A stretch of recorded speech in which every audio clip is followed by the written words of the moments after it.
इतना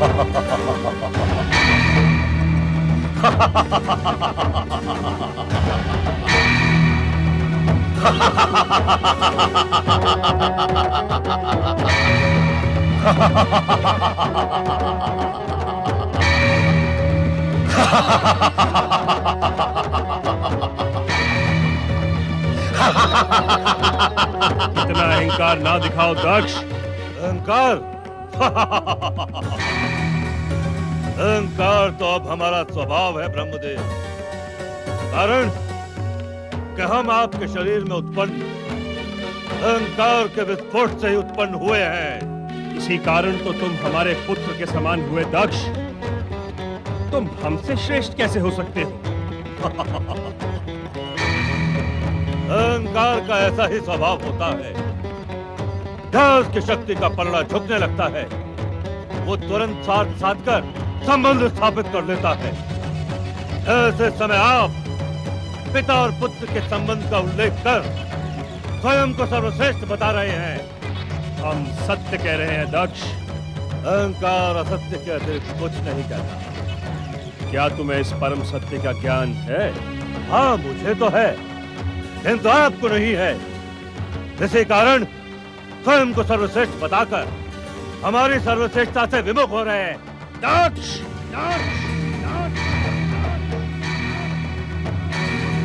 उत्तेजित न हो ब्रह्मदेव। हम पृथ्वीलोक के एक छत्र अधिनायक होकर मानव जाति की सृष्टि करेंगे और हमारी सृष्टि आपकी सृष्टि से श्रेष्ठ होगी। श्रेष्ठ।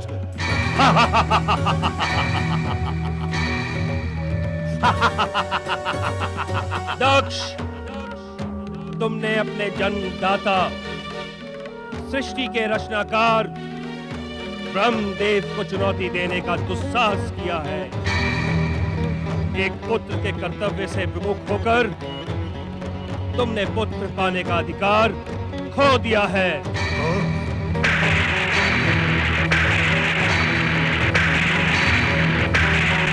इस कारण सदा सदा के लिए तुम पुत्र के सुख से वंचित रहोगे।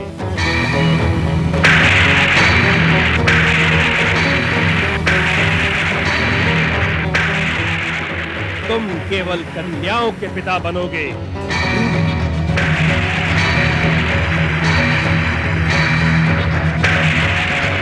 जो तुम्हारे जीवन के लिए, तुम्हारे अहंकार के लिए संकट का कारण बनेंगी। सावधान! सावधान ब्रह्मदेव! आपने दक्ष प्रजापति को श्राप देने का दुस्साहस कर अपने अनिष्ट को निमंत्रण दिया है। अनिष्ट को निमंत्रण दिया है।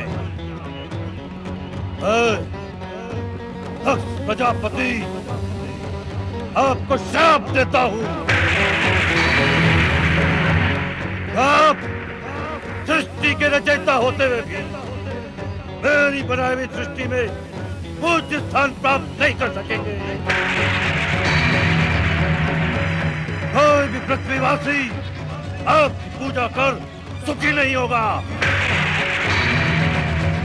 आदर और पूजा के अधिकारी होने पर भी आप निरादर और अपूजनीय बने रहेंगे।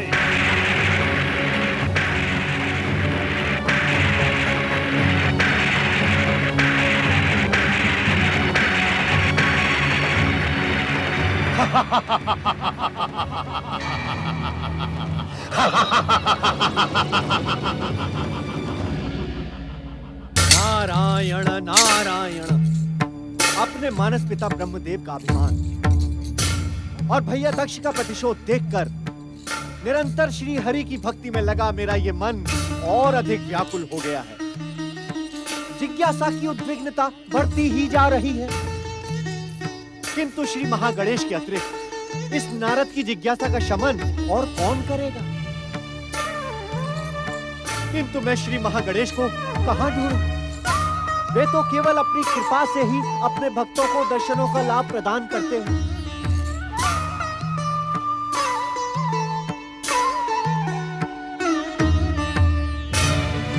प्रथम पूज्य हे अविघ्नेश्वर श्री महागणेश, आप दर्शन दे प्रभु, आप दर्शन दे, आप दर्शन दे। आप कहाँ हैं श्री महागणेश? आप दर्शन दे प्रभु। अपने इस भक्त नारद की जिज्ञासा के शमन हेतु दर्शन दे प्रभु। हे महागणेश, आपको मैं कहाँ ढूंढूं प्रभु? आप कहाँ हैं महागणेश? हे चिंताहरण श्री महागणेश, दर्शन दे महागणेश। नारायण नारायण। हे श्री महागणेश, आपको मैंने यत्र तत्र सर्वत्र ढूंढा, किंतु ऐसा प्रतीत होता है कि इस दीनहीन नारद के भाग्य में आपके दर्शनों का लाभ नहीं है।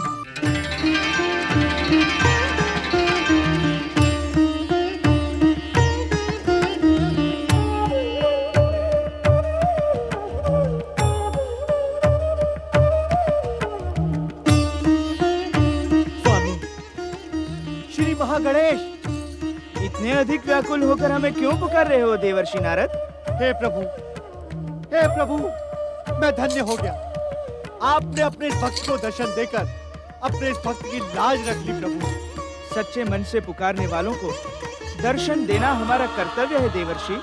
हे श्री महागणेश, आप मुझे तनिक ये तो बताएं कि अपने इस भक्त के साथ में ये अन्याय क्यों? अन्याय? हाँ प्रभु, ये अन्याय ही तो है। आपकी कृपा से ये नारद 14 भुवनों में बेरोक टोक आ जा सकता है, किंतु आपके लोक में मेरा तो कोई लोक ही नहीं है नारद। अर्थात प्रभु? अर्थात यदि मैं स्वयं लोक बनाकर रहने लगा तो संसार के लोक निर्माण के कार्य का क्या होगा? नारायण नारायण। प्रभु, इतना तो बताएं कि यदि आपके भक्त आपके दर्शन करना चाहें तो आपको कहाँ ढूंढें? मुझे ढूंढने के लिए कहीं जाने की आवश्यकता नहीं है देवर्षि नारद। मैं तो इस सृष्टि के कण कण में विद्यमान हूँ। जहाँ मुझे सच्चे मन से पुकारोगे वहीं मैं प्रकट हो जाऊंगा। जय जय श्री महागणेश। नारद, सृष्टि के कर्ता ब्रह्मदेव तथा दक्ष प्रजापति के अहंकार की भीषण टक्कर देख तुम इतने व्याकुल तथा उद्विग्न क्यों हो रहे हो? हे श्री महागणेश, नारद की उद्विग्नता और व्याकुलता का कारण है उसकी जिज्ञासा। कृपा कर इतना तो बताएं कि इन अभिमानों की भयंकर टक्कर का परिणाम क्या होगा? दक्ष का अभिमान ही उसकी दुर्दशा का कारण बनेगा नारद। जय जय श्री महागणेश। और मेरे मानस पिता ब्रह्मदेव के अहंकार का परिणाम क्या होगा प्रभु? ब्रह्मदेव के अहंकार का परिणाम स्वयं दक्ष ने घोषित कर दिया है नारद। वे उस पूजनीय पद के अधिकारी नहीं होंगे जो भगवान विष्णु तथा भगवान शिव को प्राप्त होगा। ब्रह्मदेव पूजनीय तथा त्रिदेवों में से एक होने पर भी वे पूजा के अधिकारी नहीं होंगे।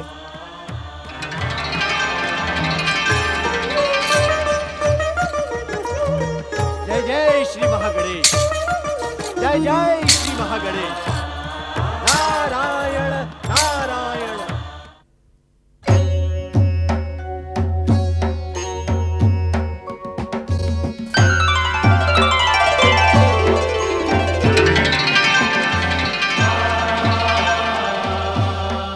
शक्ति को आश्रय प्रदान करने वाले महादेव को प्रणाम।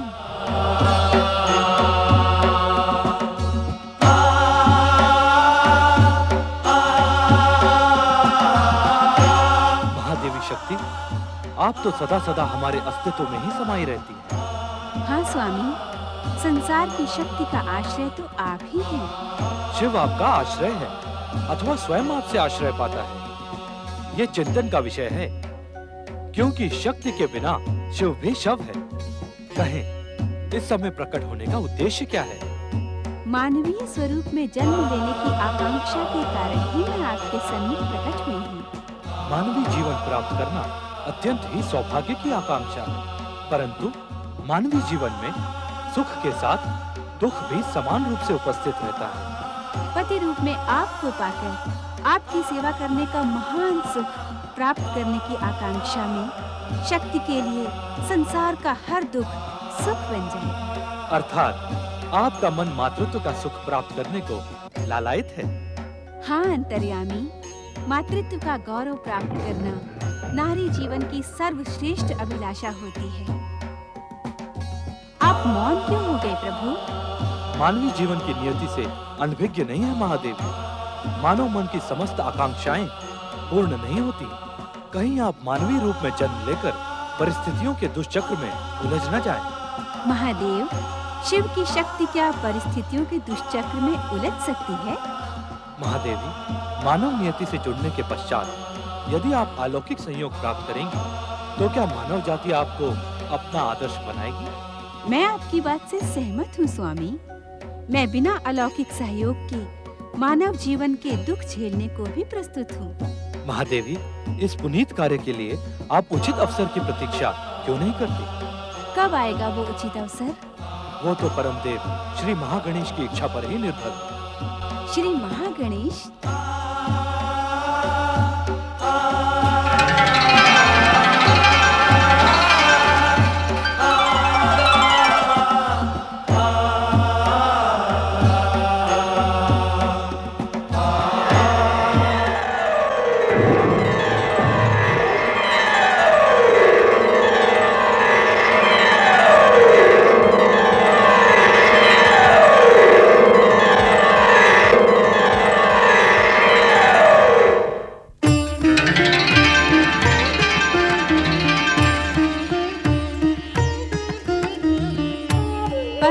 श्री महागणेश को शक्ति का प्रणाम।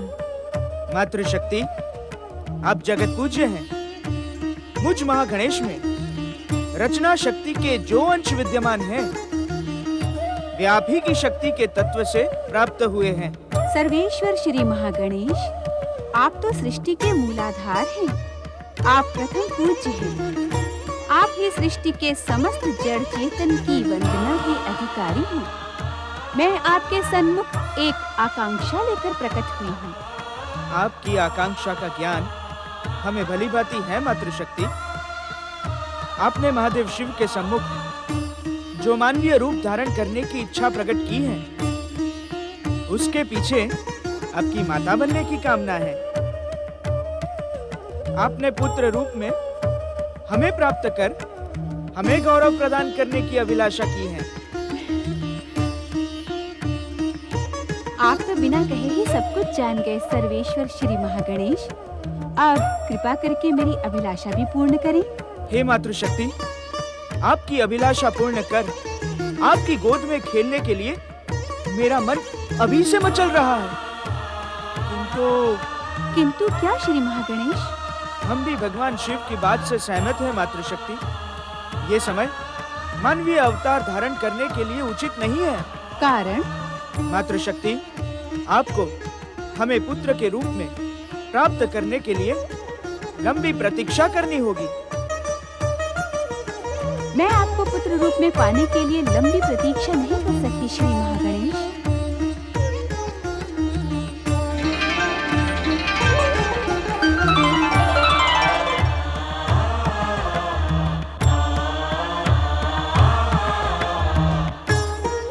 समय के साथ अपने कथन को सिद्ध करते हुए परमपिता ब्रह्मा के पुत्र दक्ष ने संपूर्ण पृथ्वी लोक पर अपना आधिपत्य स्थापित किया। परमपिता ब्रह्मपुत्र दक्ष का अहंकार अब पृथ्वी सम्राट दक्ष प्रजापति के संबोधन से संतुष्ट होने लगा। पृथ्वी सम्राट दक्ष प्रजापति को एक दिन परमपिता ब्रह्मा स्वयं उसके विवाह का परामर्श देने दक्ष महल पधारे। आपका धैर्य भी प्रशंसनीय है परमपिता। कितनी बार मैंने आपका अपमान किया, किंतु आप बार बार परामर्श देने बिना अपने अपमान की चिंता किए पृथ्वी सम्राट दक्ष प्रजापति के महल में प्रकट हो ही जाते हैं। दक्ष, अपने अपमान की चिंता किए बिना बार बार तुम्हारे समीप आने का एकमात्र कारण है कि मैं तुम्हें अब भी अपना पुत्र मानता हूं। तुम्हारे अहंकार, स्वार्थ और दुष्टता को यही सोचकर बार बार मैं क्षमा करता हूं कि यदि शरीर का कोई अंग रोगग्रस्त हो जाए तो उसे काट कर फेंकते नहीं, अभी तो उसका उपचार करते हैं। तो आप यहाँ बार बार हमारा उपचार करने आते हैं? हाँ, यही सोचकर कि संभवतः कभी तो तुम्हारे भीतर सदाचार जन्म लेगा। परम पिता, आपकी स्मरण शक्ति क्षीण हो गई है। अर्थात सत्य है, आपकी स्मरण शक्ति क्षीण हो गई है परम पिता। क्या आपको स्मरण नहीं कि हमारा अवतार आपके शरीर के भीतर उपजे अहंकार के विस्फोट से हुआ था? आपका अहंकार तो दक्ष प्रजापति को अवतार धारण करने न देता, किंतु हमने स्वयं अपनी इच्छा से अवतार धारण किया है। इस कारण न तो कोई हमारा पिता है, न ही हम किसी के पुत्र हैं। ये तुम्हारी सोच हो सकती है, किंतु मेरे लिए तुम पुत्र ही हो।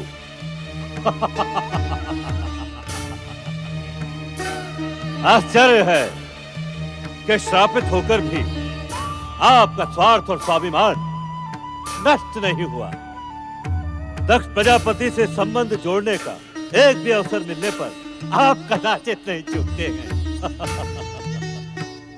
दक्ष, मैं जानता हूं कि जन्म लेने के पश्चात तुमने मुझे अपूजनीय होने का श्राप दिया था, किंतु वो श्राप मेरे लिए श्राप नहीं, वरदान सिद्ध हुआ।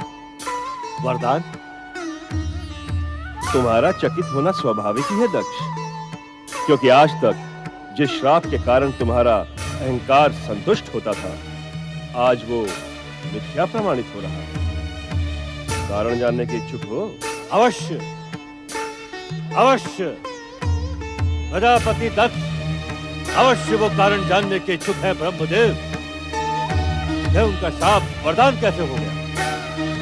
क्योंकि पूजा में प्रशंसा और समर्पण का भाव सबसे अधिक होता है, और प्रशंसा और समर्पण के भाव से ही अहंकार को संतुष्टि मिलती है।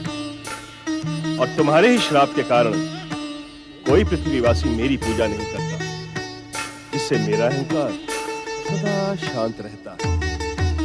इसी कारण तुम्हारा श्राप मेरे लिए वरदान सिद्ध हुआ।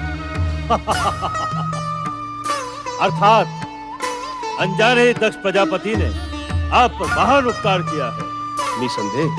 परम पिता, आज के पूर्व आपका आगमन सदा मेरी उत्तेजना का कारण बनता था, परंतु आज आपके मुख से सत्य सुनकर हम प्रसन्न हुए। पृथ्वी सम्राट दक्ष प्रजापति के दर्शनों की इच्छा आपके मन में क्यों जागी? दक्ष, अब वो समय आ गया है जब किसी श्रेष्ठ परिवार में तुम्हारा विवाह संबंध स्थापित कर दिया जाए। इस पृथ्वीलोक पर तो कोई ऐसा श्रेष्ठ परिवार पृथ्वी सम्राट दक्ष प्रजापति को दिखाई नहीं देता। पृथ्वी लोक पर जन्म लेने वाले हर प्राणी का भविष्य नियंता की लेखनी से उसके जन्म के साथ ही लिख दिया जाता है, और तुम्हारा विवाह प्रजापति वीरण की सौभाग्यवती, सुशील और रूपवती कन्या वीरनी के साथ होना निश्चित है। प्रजापति वीरण? इस नाम का तो कोई प्रजापति पृथ्वीलोक पर नहीं है। कौन है यह प्रजापति वीरण? तुम्हारी भांति मैं तुमसे ये नहीं कहूंगा कि तुम्हारी स्मरण शक्ति क्षीण हो गई, किंतु क्या वास्तव में तुम सप्तद्वीप के वीरध्वज प्रदेश के प्रजापति वीरण को नहीं जानते? हम जानने के इच्छुक भी नहीं है ब्रह्मदेव। वो सप्तद्वीप हो अथवा सिंधु द्वीप, हर प्रजापति को अपनी सुरक्षा के लिए पृथ्वी सम्राट प्रजापति दक्ष को एक निर्धारित शुल्क देकर संतुष्ट करना पड़ता है, और हम तब तक उस प्रजापति का नाम जानने के इच्छुक नहीं है जब तक कि वो हमारे सम्मान में त्रुटि नहीं करता। वीरन के स्वभाव से मैं भलीभांति परिचित हूं दक्ष। वो तुम्हारे तो क्या, किसी के भी सम्मान में त्रुटि नहीं करता। इसी कारण मेरा परामर्श है कि तुम प्रजापति वीरन की कन्या से अपने विवाह की स्वीकृति दे दो। हमारी स्वीकृति से पूर्व आप वीरण से कहें कि वो कन्यादान के लिए हमारी सेवा में उपस्थित होकर हमें अपनी प्रार्थना करके प्रसन्न करें।